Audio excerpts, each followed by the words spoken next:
नमस्कार, मैं हूं आपके साथ सृष्टि श्रीवास्तव। 26 जनवरी 1950 को ही देश में संविधान लागू हुआ था और भारत अब अपना 76वां गणतंत्र दिवस मना रहा है। इसी मौके पर कांग्रेस सांसद प्रियंका गांधी ने कुछ ऐसा कह दिया जिससे पीएम मोदी निशाने पर आ गए। कहा जाने लगा प्रियंका ने मोदी को ही निशाने पर ले लिया है। संविधान को लेकर प्रियंका ने जो कहा वो चर्चा में आ गया है। चलिए आपको भी बताते हैं पूरी खबर के बारे में। अब देखिए, विपक्ष ने 2024 लोकसभा चुनाव में संविधान का मुद्दा उठाकर ही बीजेपी को बहुमत से दूर किया था और अब ऐसे में गणतंत्र दिवस के मौके पर संविधान की खूब चर्चा हुई। सोशल मीडिया प्लेटफॉर्म एक्स पर प्रियंका गांधी ने लिखा, सभी देशवासियों को गणतंत्र दिवस की हार्दिक शुभकामनाएं। आज ही के दिन हमारा संविधान लागू हुआ था जिसने हर एक नागरिक को न्याय, स्वतंत्रता, समानता और मानवीय गरिमा की गारंटी दी। हमारा संविधान एक एक भारतीय के अधिकारों का रक्षा कवच है। हमारे संविधान की रक्षा के लिए हमारा संकल्प चट्टान की तरह मजबूत है। जय संविधान, जय हिंद। अब प्रियंका ने जिस तरह से संविधान का जिक्र किया और कहा कि उनका संकल्प संविधान की रक्षा के लिए चट्टान की तरह मजबूत है, उसको लेकर कहा जा रहा है कि प्रियंका ने इशारों में मोदी को निशाने पर ले लिया है। ऐसा इसलिए भी क्योंकि विपक्ष आरोप लगाता आया है कि मोदी संविधान बदलना चाहते हैं। ऐसे में प्रियंका ने संविधान की रक्षा की बात की और मोदी निशाने पर आ गए कि संविधान की रक्षा करना जरूरी है। और बता दें, लोकसभा चुनाव के वक्त भी विपक्ष ने इसका मुद्दा खूब उठाया था, जिसके बाद से मोदी की मुश्किलें भी बढ़ी थी और शायद यही कारण था कि बीजेपी बहुमत से दूर हो गई थी, ऐसा भी कहा गया था। वहीं बता दें, राहुल गांधी ने भी सोशल मीडिया प्लेटफॉर्म एक्स पर लिखा है, सभी देशवासियों को गणतंत्र दिवस की हार्दिक शुभकामनाएं।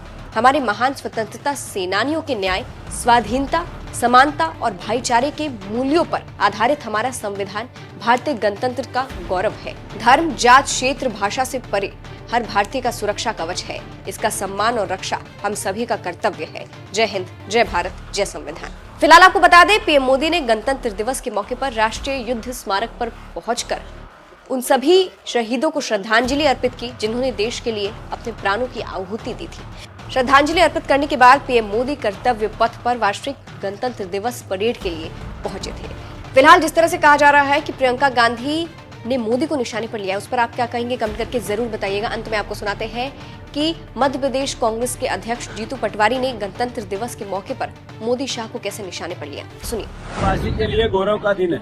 आज ही के दिन देश के संविधान का निर्माण हुआ था। बाबा साहब अम्बेडकर और पूरी संविधान सभा ने, कांग्रेस पार्टी ने देश के हर नागरिक को मौलिक अधिकार और अपने जीवन को स्वतंत्रता से जीना और उन्नति करने का अधिकार दिया। साथियों,